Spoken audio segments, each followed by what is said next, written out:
good, Commanders fans? It's your man, Gerard B. Here with another one on Gerard B TV, where we cover everything burgundy and gold because we never fold. You hear me? We never fold, baby.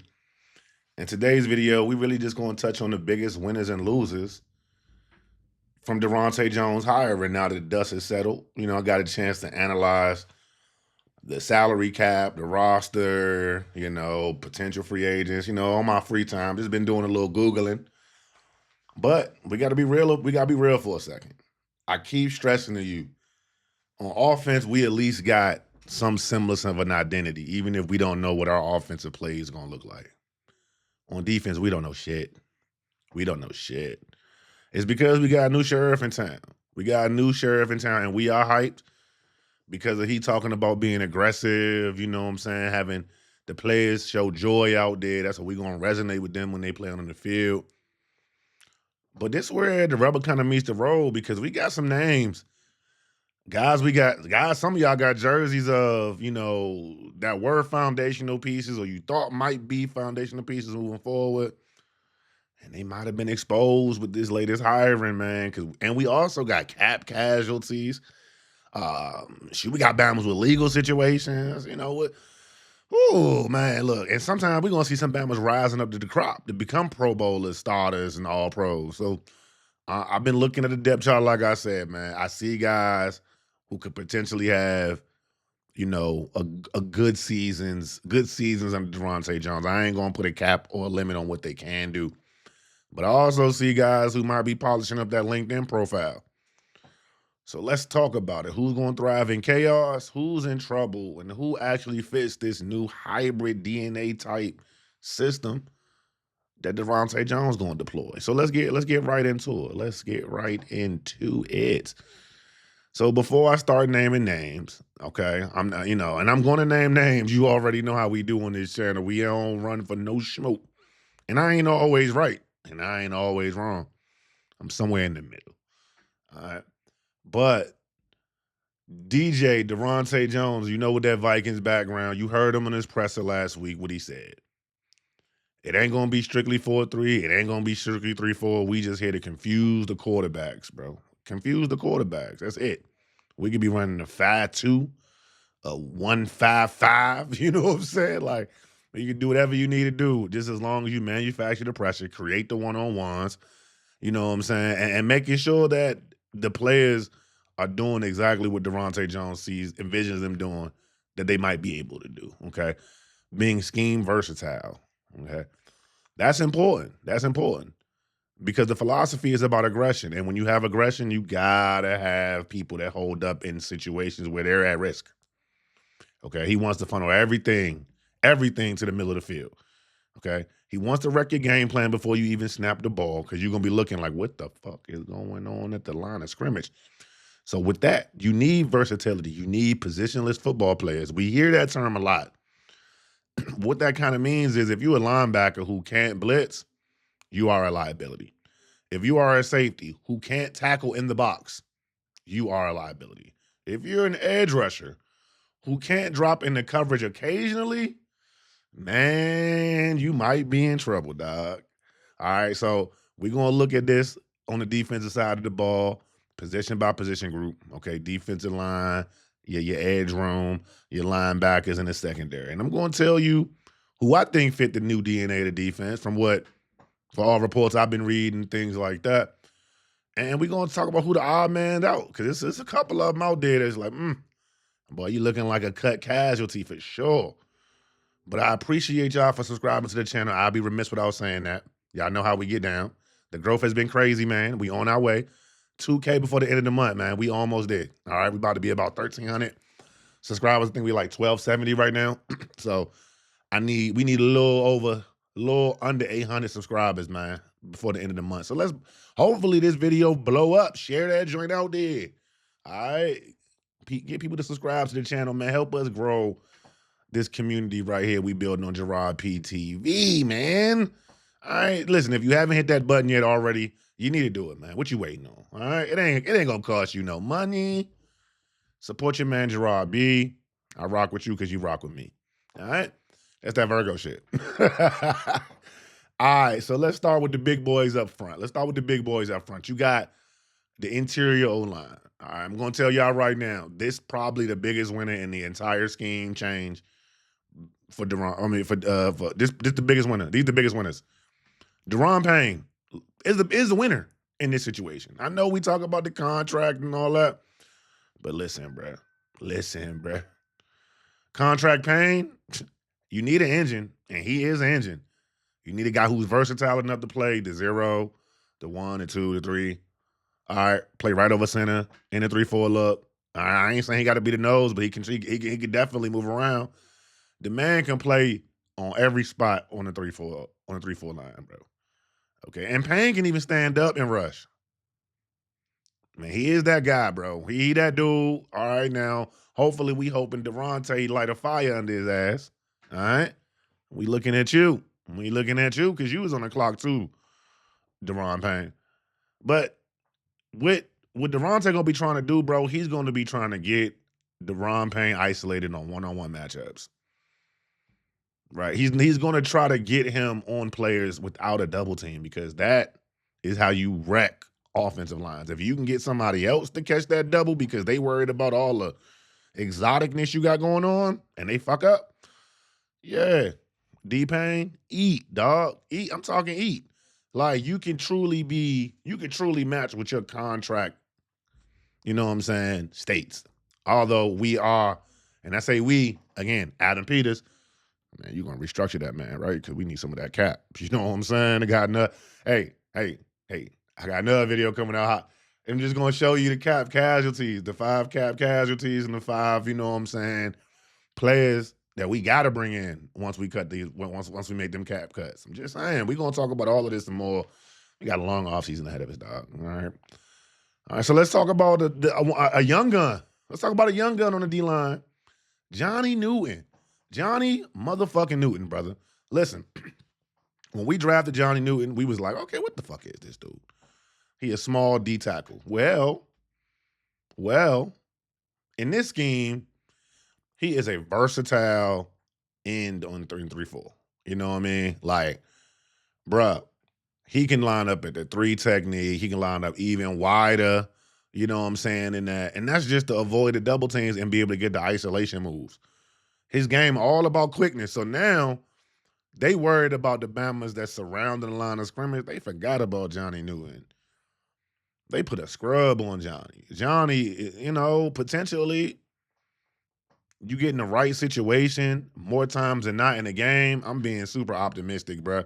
Shout you out, Lou, on my hopium bag. You feel me? I need Johnny Newton to show up, stand up and show up, because I feel like in this game they're gonna use stunts and they're gonna use twists, and I gotta believe that Johnny Newton and that quickness is gonna be the crash out. I gotta believe it, bro. I gotta believe he's gonna be the crash out because he's quick as hell off the ball, right? He's 2 years fully removed from any kind of injury type of situation. So now we might see him actually be the anchor and leverage because he was doing a little bit of that toward the end of the season last year. I'm talking about being able to disrupt the time of the running game, Johnny Newton. Being able to get off the ball quick and affect the quarterback, Johnny Newton. That's what we drafted. And that is part of the reason why Adam Peters wanted some new blood in the coaching room, because he like, bro, y'all not about to have my draft picks out here looking like garbage. You ain't even give them a chance to do what they do best. So this is their chance. This is their opportunity. So although you are a winner, you can be a loser very quickly. Very quickly. Okay? Think about that for a second, because you want Johnny to wreak havoc. You want him to be the hold at the point of attack. And if he can do that, he's going to thrive, bro. He's going to thrive. He's going to get that contract extension. You know, in a year and a half, 2 years. When we talking about extending JD, we're going to extend Johnny Newton too. Talking about immediately. You know what I'm saying? Especially if he popped the way we think he could pop, because he was cooking Dallas. Boy, he was cooking. Hold on. Sorry. Fam, he was baking Dallas, young. All right? And if you doing that and you can just do that, bro, if he can have that kind of game 3 times. If he had that one game 3 times, come on, bro. He a Pro Bowler, all pro type dude. Come on, man. Need that. We need that, Johnny. Come on, wake up, bro. Wake up. Wake up, Johnny. Now, we get to another big fish on the defensive line. Javon Kinlaw. He is a system fit because he's your guy that you going to be. Listen. This scheme going to require length and putting hands on Bammers, locking them out. Y'all saw the mutant Javon Kinlaw last year in training camp, man. Y'all seen him this season. When the man is on his game, he's a hard man to block. He's a hard man to hold. He be ragdolling Bammers. And listen, once Daronte get in his head and he start getting them to put them long, get them puppies up. Get them once he start, because once he don't get home, because he don't always got to get home. He that tall. He's 6'5", 6'6" or whatever. Bro, put them arms up, bro. Bat that ball down, bro. Tap the ball in the air. Get an opportunity for a turnover. Bro, Kinlaw is massive, bro. He is massive, bro. Pause. But most importantly, he can truly play the end on the 3-4 front. If you wanted him to, he a little tall. He could play the tech. I mean, in the zero tech, right nose tackle. But I wouldn't want him there. I want him on the end to really affect change. I want him on the end. Okay? I want him on the end. I mean, he can control two gaps if he has to. And he's athletic enough to shoot them joints because the man from back home from that DMV where we be riding. You know what I'm saying? When we go to those heavy fronts, maybe we put 5 bodies on the line. Maybe we running like they used to call that joint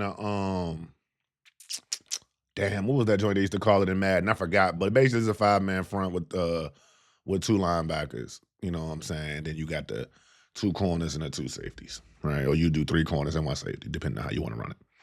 I forget what they actually call that alignment. I'm mad now. I look like a noob. Anyway, man, listen.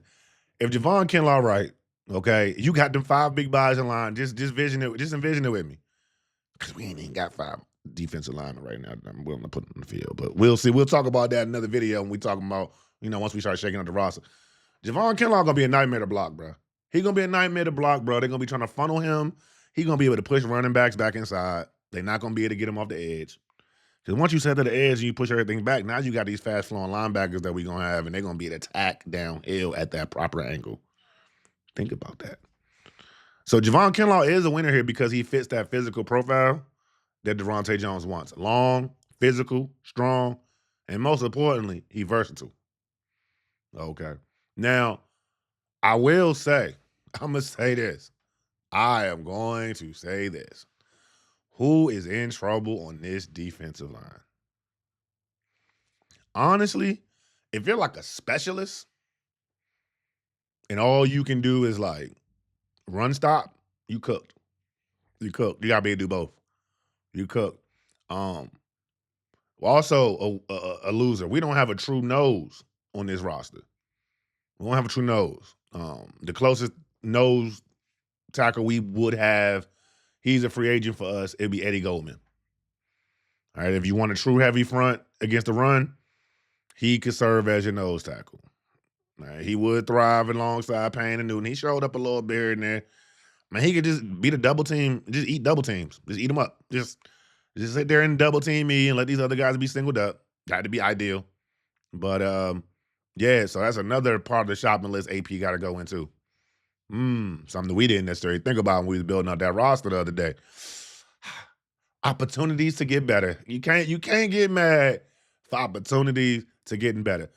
But other players on the D-line that's gonna be losers, like Sheldon Day. I'm thinking of him because he's a solid rotational piece, bro. He's a solid rotational guy, man. But in the 3-4 base, nah. He ain't stout, bro. He ain't stout enough, bro. He gonna lack the strength to really like anchor and leverage himself. Like he's not that. All right. And if he can't offer any elite pass rush upside, which he does not, it's gonna be hard to find snaps for him. But your big 3 is Javon Kinlaw, Daron Payne, and Johnny Newton. The reality is you need 3 types of guys. You need the anchors, you need penetrators, you need athletic freaks. If you're just solid, You're at the back end of the roster, and you're probably gonna get lost in the shuffle. Let me know what you think about that little synopsis of the defensive line situation. So let's move the edge. Let's move the edge because y'all, we ain't got shit in the edge room. We ain't got shit in the edge room. It's real bad because we don't have the players here that truly fit. All right. Now, when I say our edges, we talking about our 4-3 edges that are now going to have to convert into a off the ball linebacker type, as well as a hand in the dirt guy. Okay, when we run in different fronts. Okay, so you're still gonna have your 4-3 look where you're viable, but what if we audible out of it and now you doing something different? Can you do it? Can you do it? So let's talk about like Dorrance Armstrong. Dorrance Armstrong. I'm not sure if he's a winner or a loser, but he's a problem. He's in a pinch. He's in a linchpin. He's in a real bad crossroad. Because he a dog. Productive as hell last season before he got injured. He is coming off an injury. He could be a cap casualty if we wanted to save some more money. It's tough. Because of the 4-3 defensive end, he good, bro. He want to put his hand in the dirt. Right? He wants to go forward. That's what he do. Forward. When you a player and all you've been doing is going forward, once you ask that Bama to go left, right, and backward, you have now taken his overall Madden rating from an 82 to a 68. Just saying, bro. Because if we ask Dorrance Armstrong to drop into a hook curl zone, fam, I don't want to see that, bro. And I think we saw that a little bit last year. I don't want him running. I don't want him covering running backs in the flat. It's bad, bro. It's bad. Because, listen, offense is going to see that, and they're going to be like, oh, they go, I'm about to say London Fletcher, because London Fletcher was athletic, though. Oh, they go Bobby Wagner again.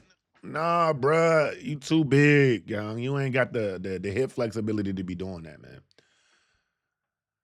Because if they see Dorrance Armstrong standing up, bro, they're going to throw the ball right at him, dog. They're going to throw the ball right at DA, and I'm going to feel terrible. So you got to think of DA, he like in the in trouble category because, again, he could be cut. He's coming off of injury. Dan Quinn loves the guy, but this is not Dan Quinn's defense. Dan Quinn is CEO, but his CDC, his chief defensive coordinator, oh, look at me with that corporate mama jumbo. You know what I'm saying? Salute to me. Daronte might not want to keep a DA. Put them chips somewhere else. Because playing DA is going to limit what Jones can call, bro. And that is that I don't want my new defensive coordinator who coming in saying, yo, we going to be doing X, Y, and Z. Real creative like, real exotic like. I don't want him hamstrung. I do not want him handicapped at all. Another guy who's kind of in the same category as DA, because I ain't never seen him do it, but from what I've been reading, he can do it. So Dietrich Wise, all right? Dietrich Wise. Now, I'm going to be honest. I'm going to be honest with you. I didn't know if Dietrich Wise was like that injury was bad. That injury was real bad. And now I have to believe, let me see if he is an active free agent or not. Let me see. He is actually a pending UFA. So he is now on the squad.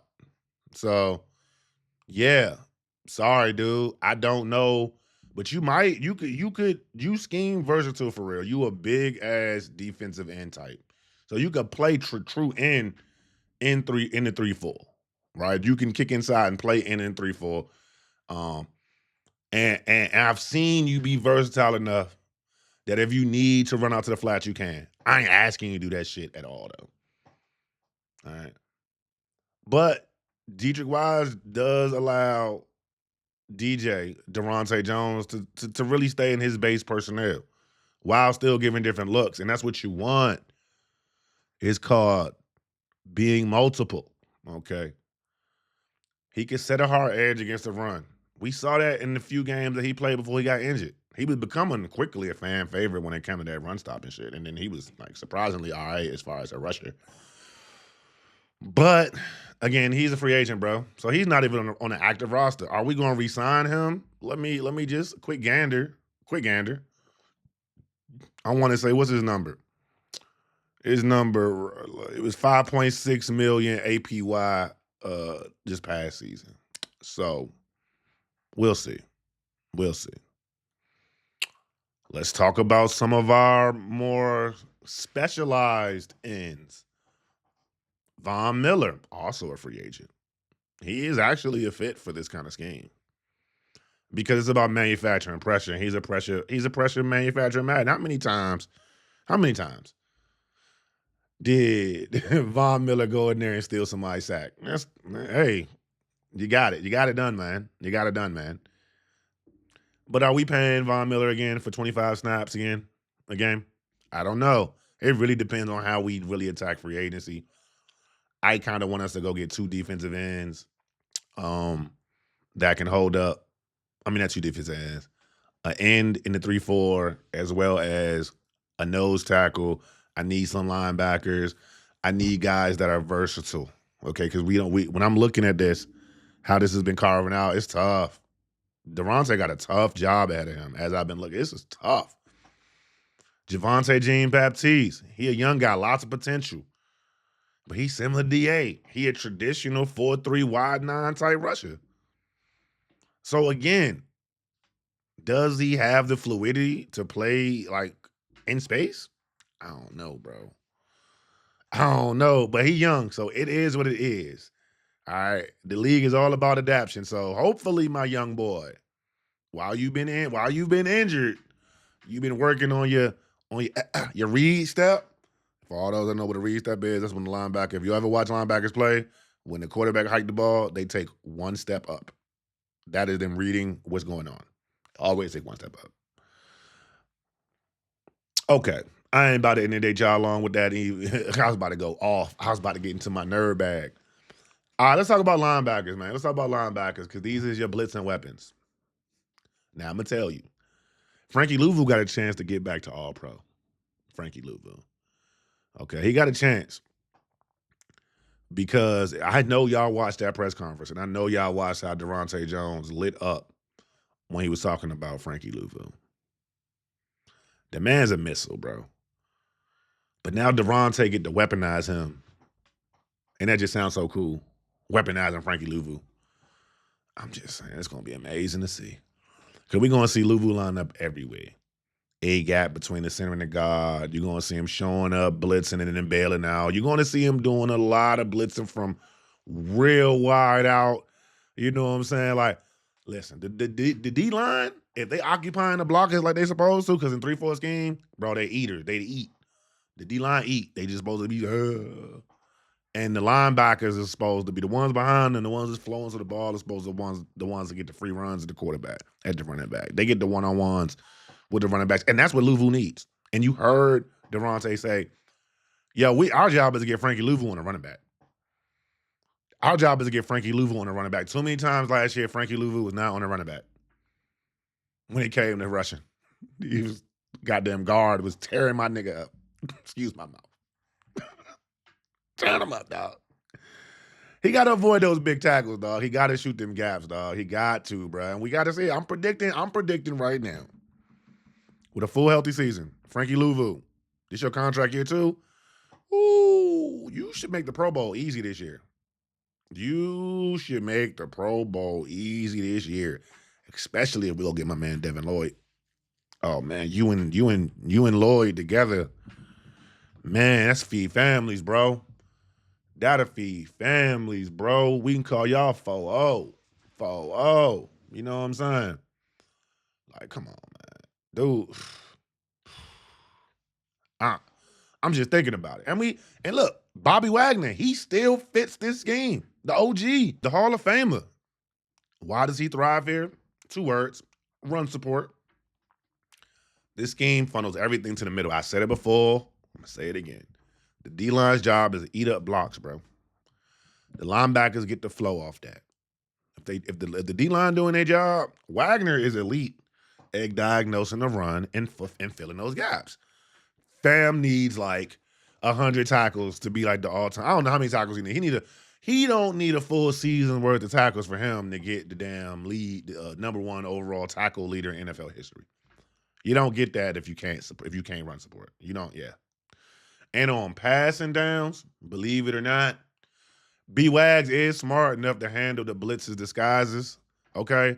He ain't no 4-4 guy.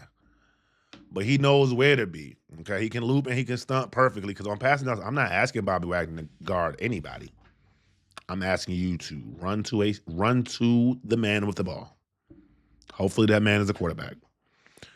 But B-Wags, he stabilizes chaos, man. We will still need a veteran presence.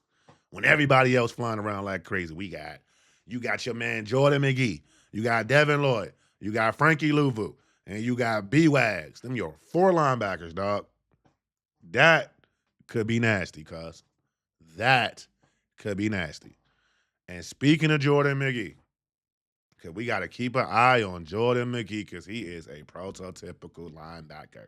And you get him in there with somebody like a Devin Lloyd, when they switching around and having to go to playing straight like a quarter type defense. Oh my God, bro. Like, he plays fast, man. He can blitz and cover. That's the most important part because he does both. So where Bobby, really only can run support and, play like a baby bit of spy, and Frankie, he really is a good rusher and he can play the pass a little bit in the hook zone. And then you got Jordan McGee and Devin Lloyd, or I want to say, I'm speaking this business right now, Devin Lloyd. Yeah, straight up. Namesake. Like, you got everything covered. We good. We could be good. But who loses? Who loses in the linebacker room? I mean, to be honest with you, we don't have any losers in the linebacker room. We got some neutral guys. We got linebacker. See, the thing about a 3-4 linebacker, you got to be able to move. Okay, you cannot be a 2-down thumper, right? And a 2-down thumper, for y'all don't know, first and second down is primarily what? Running downs. All right? They usually have stiff hips, like I said about DA. They just move forward, take that read step, and they explode into the ball. Players like Payne, Madrano, Ale Cahill, they're in the neutral zone. They're athletic as hell, can tackle. Kane got to work on consistency in tackling, so Ale Cahill might be a little bit more better served because his tackling percentage rate is better. But, hey, Kane can cover. So there we go. So this scheme does expose bad tacklers because it's going to isolate you. So if you're talking about getting in the game, Kane in the game, brother, you going to have to learn how to tackle better. Take the better angles. Okay, we didn't see you at all last season, so I don't know what you can do. I don't know what you can do. But Luvu, Wagner, McGee, shit. Throwing Devin Lloyd, bro, that quartet is cooking. We is cooking right now with that quartet. Okay.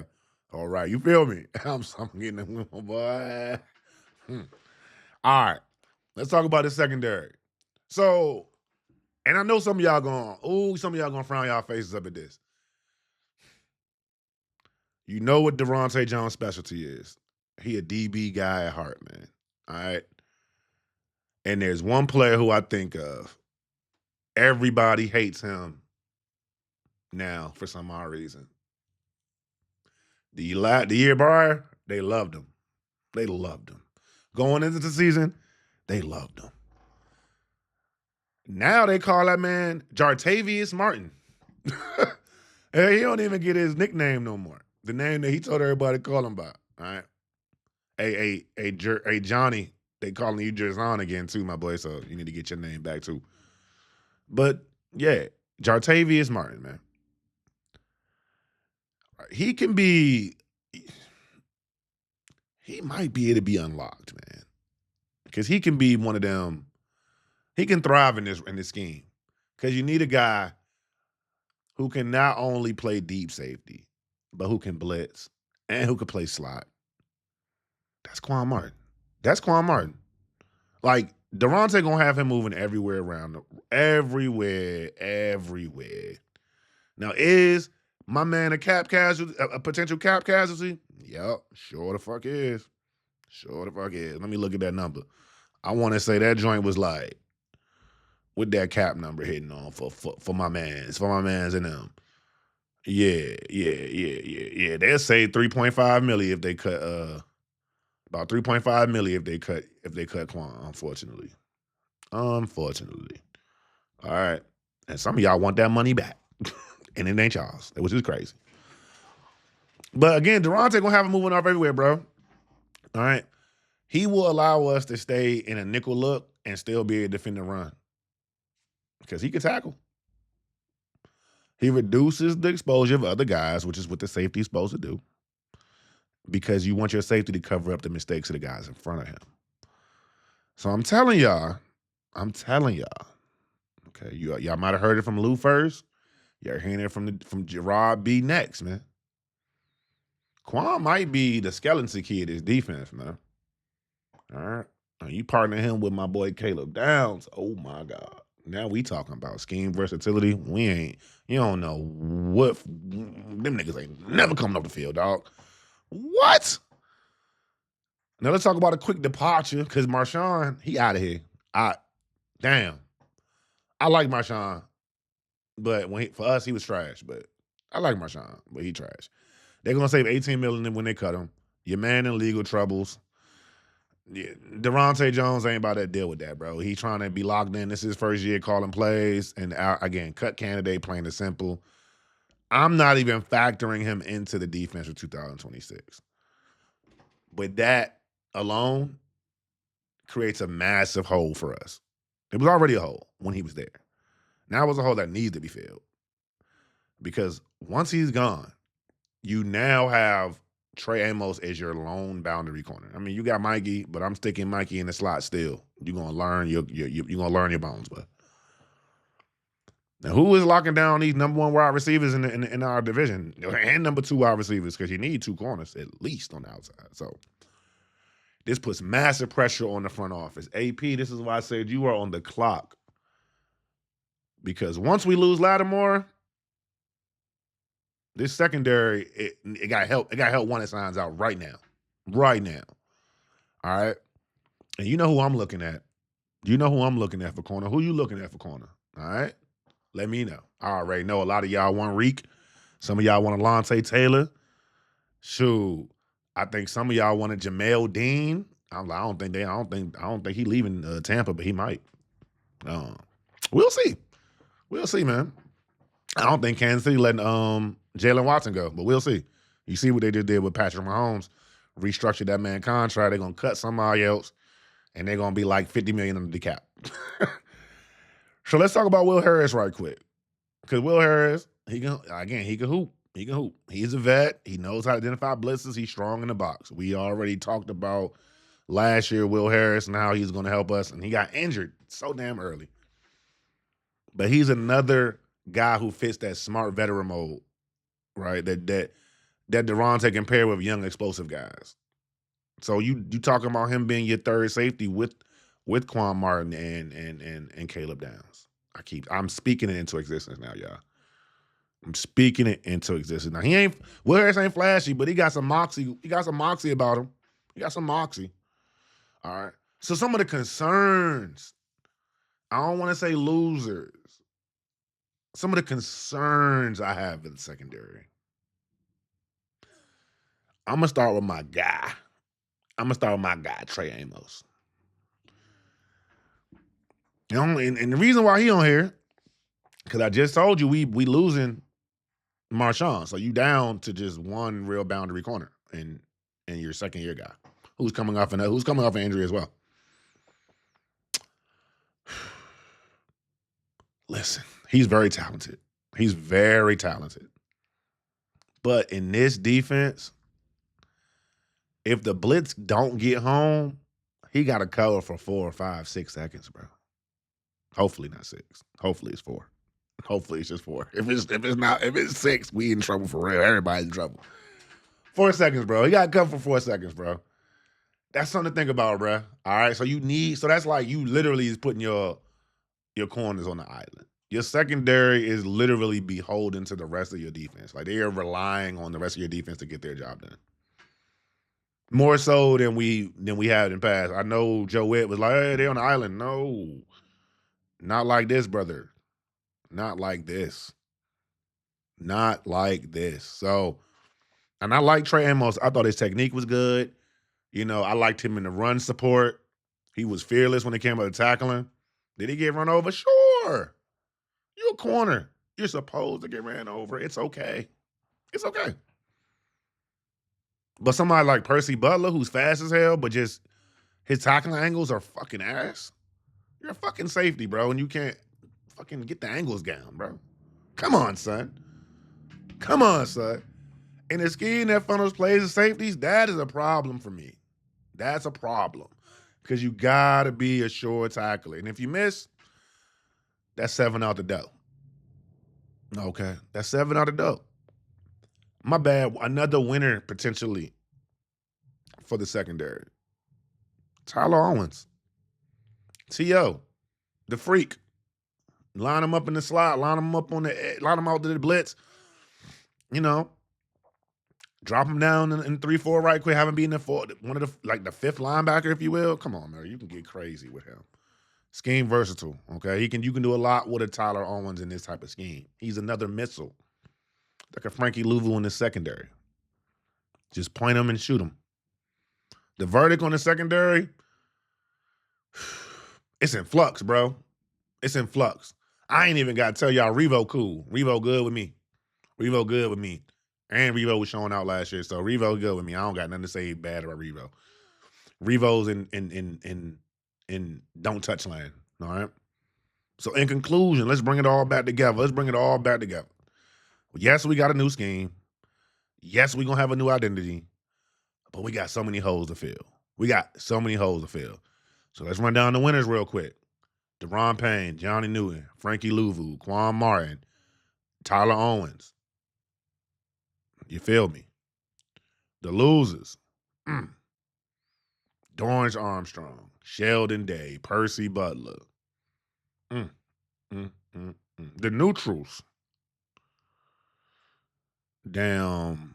Your man, who was your man neutral? Neutral was your man. Oh, yeah. Neutral was people like Javonte Jean-Baptiste. Okay. I would say in question, because of the roster around him, it would be Trey Amos, because we need him to hold so much weight, bro. He got to carry so much weight, bro. But we're going to have a dog on the other side of him, and he's going to be just fine. I'm perfectly comfortable with Trey Amos holding it down on his side of the field. So the defense isn't going to look like last year at all. At all. It's going to be faster. It's going to be riskier, but faster. Okay. And you know how we are. I'd rather go down swinging, bro, than die slow death, bro. You feel me? I know AP got a plan. Combine next week. We know Lattimore out of here.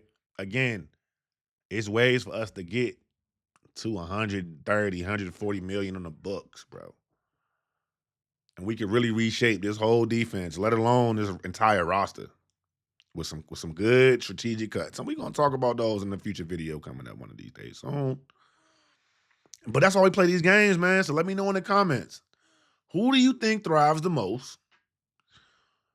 And with Lattimore gone, do you want us to draft a corner? Or do you want us to sign the corner? I did a poll. Most of y'all said y'all want us to go ahead and sign an elite corner. But some of y'all also said, ain't no elite corners on the market. I can't wait to see what y'all say in the comment section, bro. But remember, smash that like button if you enjoyed this breakdown. Hit that subscribe button. It helps the algorithm and it helps our channel grow. Okay, I said ours because this is our thing here. I just be running it. But we got everything coming for y'all all season long. This was Gerard B TV, man. Burgundy and Gold. We never fold, and we out it.